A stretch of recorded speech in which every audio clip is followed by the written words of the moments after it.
அதுமாரி சொல்லுறீங்களா? ஸோ நம்ம எதோட மிச்சமா இந்த கணினி பண்ணலாம். எதோட மிச்சம்னா ஸோ 2 பேருமே அட் அ டயத்தில் ஒருத்தர் பார்த்துட்டு செம்ம ஷாக்காக இருப்பாங்க. ஸோ இதோட நம்ம சின்னமாக அங்கே கதைக்குள்ளே போகலாம். ஒருத்தர் பார்த்துக்கிட்டே இருப்பாங்க.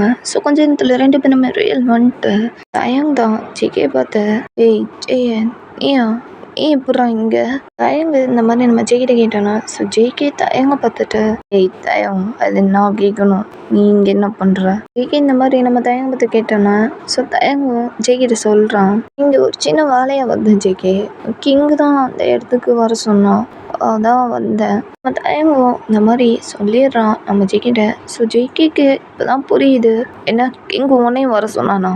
ஆமாம் ஜேகே, என்னை இங்கே தான் வர சொன்னான்.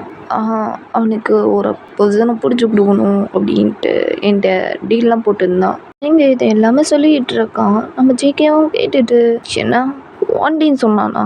ஏன்டி அதே தானே சொல்லியிருக்கான், டீல் போட்டு ஒரு பொசிஷனை பிடிச்சி கொடுக்கணுன்ட்டு. என்ன சொல்கிற ஜேகே? தயங்கும் ஜேகேவும் மாற்றி மாற்றி பேசிக்கிறாங்க. அவங்களுக்கு ஒன்றுமே புரியல. ரொம்ப கன்ஃபியூஷனாக குழப்பமாக இருக்குது.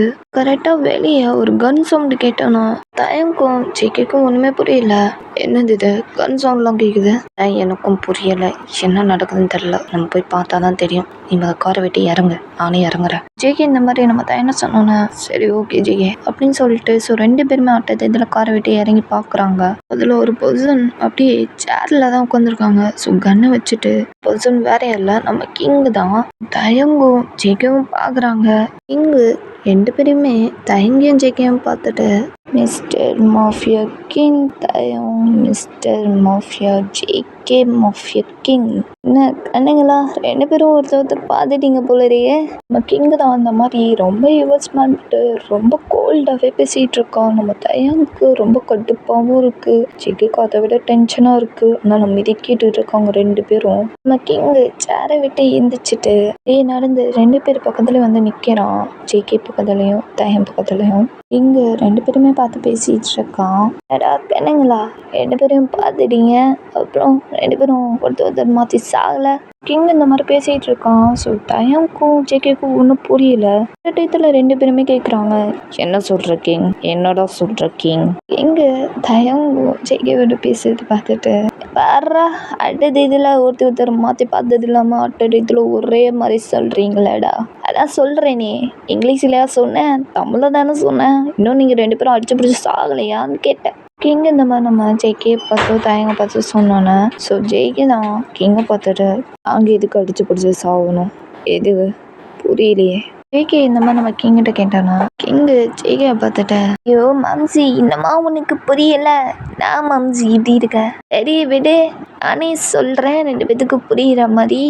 கிங்கு எல்லாமே சொல்கிறான். ஜேகேவும் தயங்கதை கேட்குறாங்க. அது 2 பேத்துக்கு ஒரு டீல் பண்ணி பேசி முடிச்சிருப்போமே, ஞாபகம் இருக்கா? ஒருத்தனை போட்டு தள்ளணும், நீ போட்டு தள்ளணும், 2 பேத்தையுமே சொல்லியிருப்பேனே, ஞாபகம் இருக்கா இல்லையா? அது ஞாபகம் இருக்கோ இல்லையோ, சரி விடுங்க.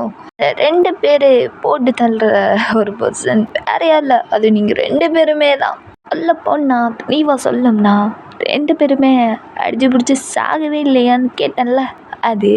ஸோ பயம் இப்போ நீ ஒருத்தனை போட்டு தள்ளணுன்னு நினச்சிக்கோயேன், அது வேற யாரையும் நீ போட்டு தள்ளி இருக்க மாட்டேன். இதோ நிற்கிறானே உன் பக்கத்தில் ஜேகே மாஃபியா கிங்கு, இவனை தான் நீ போட்டு தள்ளி இருக்கணும். மாம்சே நீ ஒருத்தனை போட்டு தள்ளி இருந்தனா அது வேற யாரும் இல்லை, இதோ உன் பக்கத்தில் நிற்கிறானே Kim Taehyung, mister Kim Taehyung mafia king, இவனை தான் நீ போட்டு தள்ளி இருப்ப. அதனால தான் 2 பேரையும் கேட்டேன். 2 பேரும் சாகலையா, இன்னும் போய் சேரலையா மேலே, அதான் கேட்டேன். இப்போவாது 2 பேத்துக்கும் என்ன சொல்ல வந்தேன்னு புரிஞ்சிச்சா? அவன் கிங் எல்லாமே இந்த மாதிரி சொல்லிக்கிட்டு இருக்கான். ஸோ தயங்கும் ஜேகேக்கும் இப்போ தான் புரியுது, நம்மக்கிட்ட டீல் பேசினது இவனை கொலை பண்ணணும், இவனை கொலை பண்ணணும் அப்படின்னு சொல்லிட்டு 2 பேத்துக்குமே இப்போ தான் புரியுது. ஸோ அப்படியே தயங்கும் ஜேகேவும் கிங்கை செம்மையாக முறைச்சி பார்க்குறாங்க. கிங்கு தயங்கியும் ஜேகேவும் பார்த்துட்டு, என்ன 2 மாம்ஸுக்கும் நான் சொன்னது இப்போ தான் புரிஞ்சிருக்கு போலையே, தெளிவாக புரிஞ்சிருச்சு போலையே. தயங்கும் ஜேகவும் இப்படி முறைச்சி பார்க்குறீங்க என்ன? ஐயோ இந்த பார்வையில் என்று கொன்றுவீங்க போல இருக்கே. நம்ம கிங் இந்த மாதிரி ரொம்ப கிண்டலாகவே பேசிகிட்டு இருக்கோம். ஸோ தயங்கும் ஜெய்க்கும் சரியாக கோவம் வருது. தயங்கு கிங்கை பார்த்துட்டு, இங்கே எங்களை கொலை பண்ணுறதுக்கு நீ எல்லாமே பிளான் பண்ணி தான் கிட்ட டீல் போட்டு ஜிகே என் கையாலே போட்டு தரணும் நீ சொல்லியிருக்க. இதான் நீ ஜிகிட்டையும் டீல் போட்டு என்ன நீ அவனை போட்டு தரணும்னு சொல்லியிருக்க. உன்னோட பிளான் தானே இது எல்லாம். கரெக்டாக சொன்ன மாஃபியா கிங் டயம். எப்படிடா என்னால் மட்டும்தான்டா யோசிக்க முடியும். எல்லாமே என்னோட பிளான் தான். இவனை உன் கையில் போடுதணும், அவனை உன் கையில் போடுதணும், எல்லாம் என் பிளான் தான். ரொம்ப எக்ஸைட்மெண்ட்டாக எதிர்பார்த்துட்டு இருந்தேன். நீங்கள் 2 பேருமே அடித்து பிடிச்சி செத்து போய் கிடப்பீங்க அப்படின்ட்டு வந்து பார்த்து ரசிக்கலாம்னு நினச்சேன். ஒரு செகண்டில் தப்பிச்சிட்டிங்களாடா 2 பேருமே. ஒருத்தர் பார்த்து பேசி முடிவு பண்ணி இங்கே இந்த மாதிரி ரொம்ப கிண்டலாகவே பேசிகிட்டு இருக்கான். நம்ம தயங்கும் ஜெய்க்கும் சரியாக கோவப்படுது. இங்கே தயங்கியும் ஜெய்க்கையும் பார்த்துட்டு, ஆனால் 2 பேர்த்தையும் ஒன்று சொல்கிறேன் மாம்சே, நல்லா கேட்டுக்கோங்க, காது கொடுத்து கேளுங்க. ஆனால் 2 பேருமே எவ்வளோ பெரிய முட்டாளாக இருந்திருக்கீங்க. நான் ஒரு டீலை பற்றி பேசினா அது என்ன டீலு என்ன விஷயம்னு அதெல்லாம் கேட்க மாட்டீங்க. டீல் தானே, பேட்ச் முடிச்சா போதும், போட்டு தள்ளி காசை வாங்கிட்டு எடுத்த களி பண்ணிட்டு போனால் போதும், அதானே நினச்சிங்க. ஆனால் யாரை போட்டு தள்ள போகிறோன்னு எவனாவது ஒருத்தன் கேட்டிங்களாடா? நானும் வெயிட் பண்ணேன், கேட்பீங்கன்ட்டு 2 பேத்துல எவனாவது கேட்பீங்கன்ட்டு. ஆனால் சொத்தா வேஸ்ட்டு. இவ்வளோ பெரிய முட்டாளின்னு 2 பேருமே காமிச்சிட்டிங்கடா. இங்கே இந்த மாதிரி பேசிகிட்டு இருக்கான்.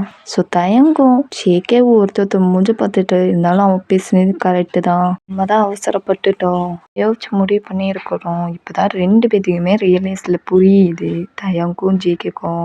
ஜேகே கிங்கை பார்த்துட்டு, ஓகே கிங், நீங்கள் சொன்ன மாதிரியே நாங்கள் யோசிக்காமல் அவசரப்பட்டுட்டு இருந்தோம், டீலை பற்றி தெளிவாக கேட்டிருக்கோன்னு தான் நானே ஒத்துக்கிறேன் கிங்.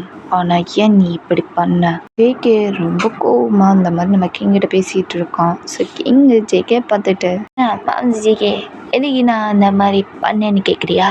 அது தெரிஞ்ச விஷயமாச்சே. 2 பேரும் எதுக்கு உசுரோடு இருக்கணும்? போய் ஒன்றா போய் சேர்ந்து டிவைட் பண்ணலாம்ல. இருந்து எனக்கு தானே பிரச்சனை. அதான் இந்த மாதிரி ஒரு யோசிச்சு டீலிங் பண்ணி இதை யோசிக்கிறதுக்கு பல தடவை மண்டையை போட்டு குழப்பி யோசிச்சு பண்ண டீலிங்டா. ஒன்று சொல்லவா, நீ இவ்வளோ பெரிய முட்டாள் பீஸாக இருப்பேன்னு நினச்சி கூட பார்க்கல. இதில் வேற mafia king Taehyung king mafia ஜெய். ஐயோ எனக்கு சிறப்பு தானே வருது உங்க பார்த்தாலே. நான் ஒரு டெஸ்ட்டை காமிச்சிங்க பாரு, அதில் 2 பேரையும் நான் பெருமையாக பாராட்டுவேன். என்ன கேட்க மாட்டீங்களா 2 பேரும்? சரி ஆயிட்டு, நானே சொல்கிறேன் கேளுங்க. அது 2 பேருமே பார்க்காத முன்னாடி என்னென்ன பண்ணீங்கன்னு தெரியுமா? எங்க ஜேகேயோட போடிகாரை நீ தூக்கி டார்ச்சர் பண்ணியே, அதுக்கு பதிலாக இவனும் ஒரு டெஸ்ட்டை காமிச்சான் பாரு. உன்னோட போடிகாரை இவன் தூக்கி டார்ச்சர் பண்ணி வீடியோ கால் பண்ணி ஐயோ குடும்பப்படுத்தி உன்னை மிரட்டினானே, தெரியாம அடிச்சு பிடிச்சிக்கிட்டீங்க பாரு. ஏதோ ஒன்று சொல்லுவாங்களே, சரியும் டாம அடிச்சு பிடிச்சிப்பாங்களே, அதே மாதிரி செம்மையா அடிச்சு பிடிச்சிக்கிட்டீங்க. சூப்பர் என்ஜாய்மெண்ட்ரா. தூரத்துலேருந்து ரசிச்சேனே, பழையதுல இருந்தா இன்னும் நல்லா இருந்திருக்கும்னு நினச்சேன். கிங் இந்த மாதிரி நிறைய பேசிக்கிட்டே போகிறான். ஸோ தயங்கும் ஜேகேக்கும் ஷாக்காகவும் இருக்குது, நம்மளாம் இப்படி பண்ணியிருக்கோம் அப்படின்ட்டு. ஒரு பக்கம் உங்களுக்கு இப்போ தான் புரியுது, நம்ம இது பண்ணியிருக்கோமே, நம்ம இது பண்ணியிருக்கோமே அப்படின்ட்டு அப்படியே யோசிச்சுட்டு ரொம்ப திங்க் பண்ணிட்டு இருக்காங்க 2 பேருமே. ஒருத்தர் மூஞ்ச பார்த்துக்கிட்டு கிங்கு 2 பேரையுமே பார்த்துட்டு தயங்கியும் ஜெயிக்கவும், அப்பா 2 பேரும் ஒருத்தர் பார்த்துக்கிட்டீங்க, இதெல்லாம் நீங்கள் அப்புறம் பார்த்துக்கோங்க, டியூவேட்டில் போய் பார்த்துக்கோங்க. அதுக்கு முன்னாடி இன்னொரு விஷயம் சொல்லிடுறேன், இது என்னோட பிளான் தான். ஆனால் இந்த பிளான் சொன்ன ஒரு பாஸ் தான், அவர் சொல்லி தான் நான் இவ்வளவோ உங்ககிட்ட கேமே விளாண்டேன் அப்படின்னு நம்ம கிங்க சொல்கிறோம். ஸோ தயங்கும் ஜேகேக்கும் ஒன்றும் புரியல. ஸோ ஜேகே தான் கேட்குறான் கிங்கிட்ட, என்ன சொல்கிற கிங்? அவன் சொல்லி தான் பண்ணியா? ஆமாம், அந்த பாஸ் யாரு? நம்ம ஜேகே இந்த மாதிரி ரொம்ப கோபமாகவே கேட்டுட்டு இருக்கான். நம்ம கிங்கு ஒரு ஸ்மெல் பண்ணிட்டு ஜேகேவை பார்த்துட்டு, ஓ சார் 2 பேரும் பார்க்குறதுக்கு ரொம்ப ஆர்வமாக வெயிட் பண்ணுறீங்க போல இருக்கு, கூப்பிடுறேன் என் பாஸை அப்படின்ட்டு நமக்கு எங்கே கூப்பிடுறான். பாஸ் வெளியே வாங்க பாஸ், காரை விட்டு உங்களுக்காக 2 பேரும் வெயிட்டிங். தையும் மாஃபியாவும் ஜியோன் ஜங்குக் மாஃபியாவும் வெயிட்டிங் பாஸ், வெளியே வாங்க பாஸ் அப்படின்னு சொல்லிட்டு நம்ம கிங் இந்த மாதிரி சொன்னால் அடுத்த செகண்டே ஸோ ஒரு பர்சன் அந்த காரை விட்டு வெளியே வராங்க. ஸோ நம்ம தயங்கும் ஜெய்கவும் பார்க்குறாங்க. அந்த பர்சன் அப்படியே தயங்க முன்னாடியும் ஜெய்க முன்னாடியும் வந்து நிற்கிறாங்க. நம்ம ஜேகேக்கும் தயங்கும் செம்ம ஷாக் ஆயிடுறாங்க. ஓகேடா, இந்த எபிசோடு வந்து நெக்ஸ்ட் எபிசோடில் பார்க்கலாம். தயங்க முன்னாடியும் ஜேகே முன்னாடியும் அந்த பர்சன் வந்து நின்றது யாரு? நம்ம தயங்கும் ஜேகேவும் ஏன் செம்ம ஷாக் ஆனாங்க? இதுக்கப்புறம் தயங்கும் ஜேகேக்கும் என்ன ப்ராப்ளம் வரப்போகுது, அடுத்து என்ன பிரச்சனை நடக்க போகுது நெக்ஸ்ட் எபிசோடில் பார்க்கலாம். நான் கிளம்புற டைம் இருந்துச்சு. பிடிச்சிருந்தா லைக் பண்ணுங்கள், ஷேர் பண்ணுங்கள், கமெண்ட் பண்ணுங்கள், சப்ஸ்கிரைப் பண்ணுங்கள். Love you sir, bye.